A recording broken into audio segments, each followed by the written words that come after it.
Hola, ¿cómo están? Yo soy Carol Puentes y les doy la bienvenida a un nuevo episodio de Hablando por Hablar. Como lo prometido es deuda, el tema del que vamos a hablar hoy es de cómo darme cuenta si estoy en un despertar espiritual, qué es eso de la noche oscura del alma, y les voy a narrar un poco cómo ha sido mi experiencia a grandes rasgos con esto del despertar espiritual. Antes de grabar este episodio, quiero decirles que me apoyé mucho de un texto, o más bien una publicación que hizo Gaia.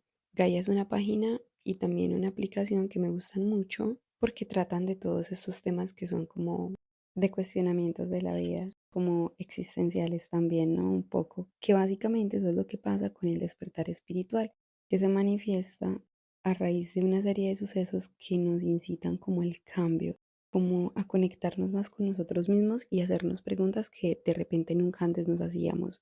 Esas preguntas que nos hacemos nos invitan también a ser introspectivos, a investigar, a leer, a ver documentales.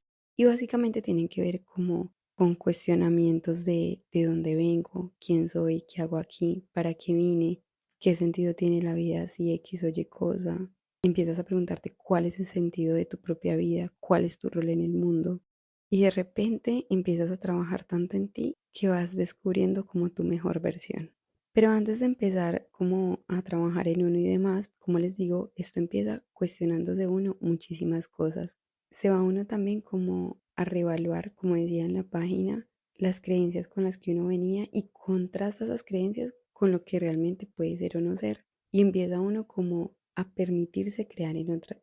Y empieza uno a permitirse también creer en otras cosas, considerar cuestiones que antes no tenía en cuenta. Y a través de este proceso se va desarrollando también un aumento de la intuición. La intuición es como esa vocecita que uno tiene o esa sensación de, ay, yo no debería ir a tal lado, debería quedarme. O ese impulso también de, lo voy a hacer, tengo que hacer esto, tengo que hacer esto, yo sé que me va a ir bien y nadie te lo está asegurando, pero tú tienes esa certeza. Algo que en un caso muy particular, que es el mío, me ha pasado mucho con este despertar espiritual es que he encontrado una conexión súper especial con la naturaleza que yo antes no sentía. Y además veo cada día como un nuevo comienzo. Esto me ha permitido aprender a aceptar cosas del pasado, a estar más conectada al presente también, a iniciar un viaje a mi interior y verme también como un objeto de estudio, ¿saben? Como que querer saber quién soy, qué me gusta, a raíz de relacionarme con otras personas también identifico qué patrones estoy repitiendo, qué me viene a revelar cada emoción y deja uno de ir como en piloto automático. Se da uno cuenta que realmente todos venimos de lo mismo y empieza uno a sentirse como conectado con todo el mundo. Yo siento que esto genera también mucha empatía y respeto hacia el otro, a cómo piensa, cómo vive. Esto me parece súper bonito del despertar espiritual también. Lo bonito, y es algo que me quedó sonando mucho, es que a uno le cambia también esa percepción de la muerte. Ya uno no le tiene como miedo ni lo ve como algo negativo, sino que uno lo empieza a ver como un proceso natural del ser humano, como lo único que tenemos seguro desde que llegamos, pero uno no lo ve con miedo, ni siquiera le preocupa qué va a haber después de eso, porque uno siente y sabe que es algo bueno. ¿Cómo les parece que en el despertar espiritual hay 5 etapas en las que muchas personas sin saberlo pueden estar atravesando por alguna de ellas? Sobre todo en el inicio es más difícil de identificar que uno está en un despertar espiritual, pero en la medida en que uno ya se va como sumergiendo, uno ya va siendo consciente de esto. Así que esas etapas del despertar espiritual sí se las voy a citar textualmente desde la página de Gaia. La primera etapa es el llamado. Dicen que se inicia cuando eventos disruptivos o una insatisfacción profunda impulsan al individuo a cuestionar los fundamentos de su vida. Es como si algo les dijeran que necesitan cambiar algo. Puede darse a raíz de una crisis personal, que fue lo que me pasó a mí, o como ese anhelo de encontrarle sentido a las cosas o más bien el significado, especialmente pues de la vida. Y mencionan que pueden haber varias señales, es decir, durante esta etapa hay varias cositas que como que tocan a nuestra puerta para decir, oiga, préstele atención a esto. Es como si en nuestra mente entrara un inquilino a invitarnos a hacer algo que nunca habíamos hecho, que es dejar de dar las cosas por sentadas y empezar a pensar el porqué de las cosas. La otra etapa, y es una de las más difíciles y que hace parte de este proceso, es la noche oscura del alma. ¿Cómo les parece que en esta etapa Las personas normalmente suelen como confrontarse con ellos mismos. En la página de Gaia dicen que los individuos, o sea, las personas, se enfrentan a sus sombras más profundas y limitaciones, y que esta etapa se caracteriza por un periodo de introspección muy intensa. También mencionan que es un periodo que es visto como una prueba de fe y resiliencia, donde la persona no solamente reconoce sus demonios internos, sino que además los confronta. Acá quiero hacer un paréntesis. Yo siento que yo ya transité esa noche oscura, pero siento que a raíz de esa noche oscura uno empieza también a identificar esos demonios, entre comillas, que ahí dicen, y esas partes o sombras que de pronto son más oscuritas de nuestra vida y que no habíamos identificado tan fácil, pero que a raíz de ese despertar espiritual estamos como tan alertas que pasan cosas que dejan entrever estas sombras y uno ya más o menos sabe cómo transitarlas, abrazarlas con amor y trabajar para que esto no sea contraproducente o para no enfocar nuestra energía en ese aspecto, sino más bien en la parte positiva. Esto de enfrentar las sombras, oigan, esto es realmente pesado, a mí me parece heavy, porque es aceptarte y decir, oiga, si yo tengo estos errores, eso a veces no es tan fácil. O no decir, yo tengo estas debilidades, yo estoy repitiendo estos patrones, yo tengo estos vacíos, yo soy una persona, no sé, impulsiva, yo tengo que trabajar en esto, porque quieran o no, es hacer las paces con uno y entender que hay cosas que uno no puede cambiar de la noche a la mañana. Por eso es una etapa de transformación, pero también de sufrimiento. La tercera etapa sí es la transformación como tal, en donde dicen que ya uno empieza a integrar como esas nuevas verdades y percepciones de mundo, que uno integra a su vida a raíz de todo lo que ha investigado, de todo lo vivido, de las señales y de esas nuevas concepciones mentales que vamos haciendo. La cuarta etapa es el ermitaño, en donde dicen que es un periodo que se caracteriza por la introspección y soledad, pero de manera voluntaria. Es como si la persona decidiera retirarse de las distracciones, de las cosas externas y mundanas, para profundizar en su nueva comprensión de lo que es la espiritualidad, de lo que es el mundo. Dicen que en esta etapa además, el ermitaño, entre comillas, crea un vínculo muy fuerte y una intimidad muy fuerte con su ser interior y con lo divino. Y la quinta etapa ya es la materialización, que es cuando ya ha vivido todo este proceso, ha estado como en retiro, ha hecho demasiada introspección y viene la parte de la práctica, donde ya integrando todo lo aprendido y todo lo vivido se empieza a relacionar con el mundo, y no solamente se empieza a relacionar con el mundo, sino que también empieza a ser parte de la luz del mundo, desde su estilo de vida, desde el mensaje que profesa, desde el guiar a otros también en su propio desarrollo espiritual, o de simplemente estar tan conectado con su propósito que ya empieza a servir en pro del bien y del bienestar en general de las personas. Esto que les acabo de decir acá es básicamente fundamentado en lo que leí de la página de Gaia, pero que puedo dar también fe de que así es.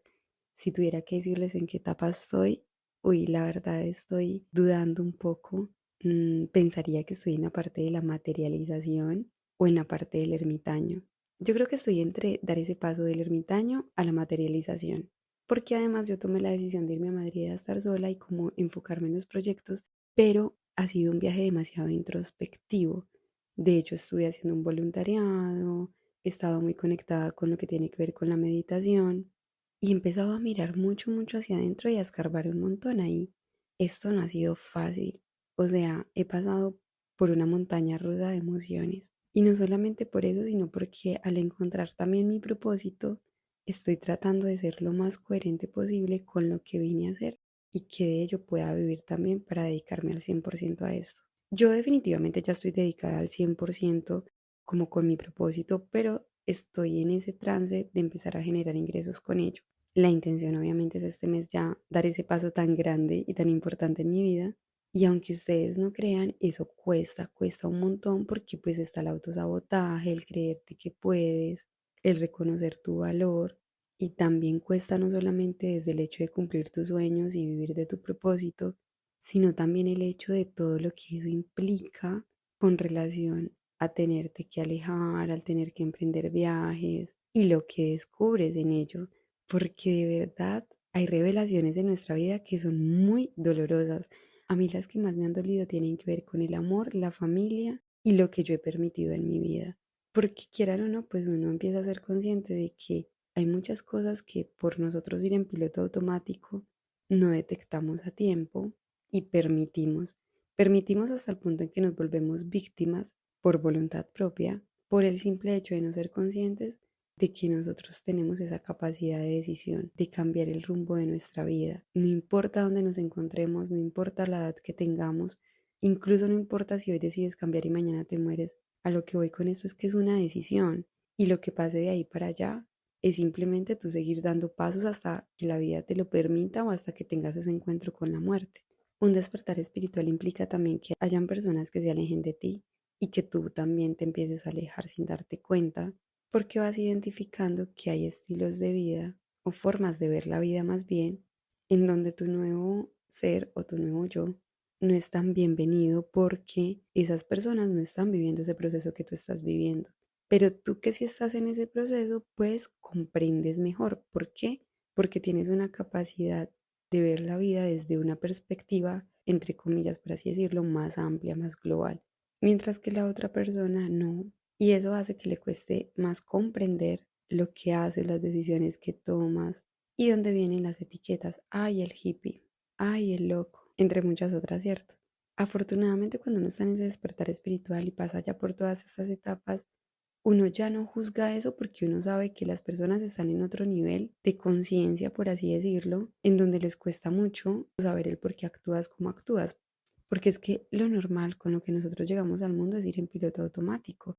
Desde las instituciones nos enseñan a obedecer, nos dan todo y nos dicen esto es lo que hay, así son las cosas, estas son las normas. Y es como si todo viniese preestablecido y a veces hasta como con un manual. Y cuando alguien intenta de pronto alzar su voz, refutar, es silenciado porque pareciera que no tuviéramos derecho a pensar o a cuestionarnos las cosas. Lo digo desde que uno es niño en términos de la casa, de la educación. De hecho, miren que cuando uno es pequeño y uno quiere preguntar muchas cosas, en las casas a veces se cansan y es como que le dan a uno una respuesta muy sosa. Y ustedes han visto esos niños que todo es ¿y para qué? ¿Y por qué? Es por eso, porque quieren comprender un poco el mundo. Pero a raíz de esa respuesta sosa, de no profundizar con ellos, de no darles la atención que se merecen, o de que no nos dieran esa atención que nos merecíamos también, nos vamos volviendo como, ah, bueno, esto está ahí porque sí, ya está, así tenía que ser. Y ahí vamos cerrando un poco esa conversación con nosotros mismos de cuestionarnos las cosas. Pero cuando uno tiene este despertar espiritual, esas preguntas vuelven y lo más curioso es que uno vuelve y se siente como un niño, porque es como si estuvieses descubriendo un nuevo mundo. Yo les puedo decir que yo nunca había experimentado una felicidad tan grande como la que he experimentado durante mi proceso espiritual. También he tenido tristezas y demás, pero esa conexión con la naturaleza, con el aquí y el ahora y con lo realmente como importante en la vida para mí, es algo que no se pierde a pesar de las situaciones difíciles, a pesar de las sombras en mi vida que aparecen y que tengo que gestionar. Y por eso siempre pienso, y he dicho incluso desde el episodio anterior, que es un viaje que no termina, sino que va en línea constante hasta que llega a tu cita con la muerte.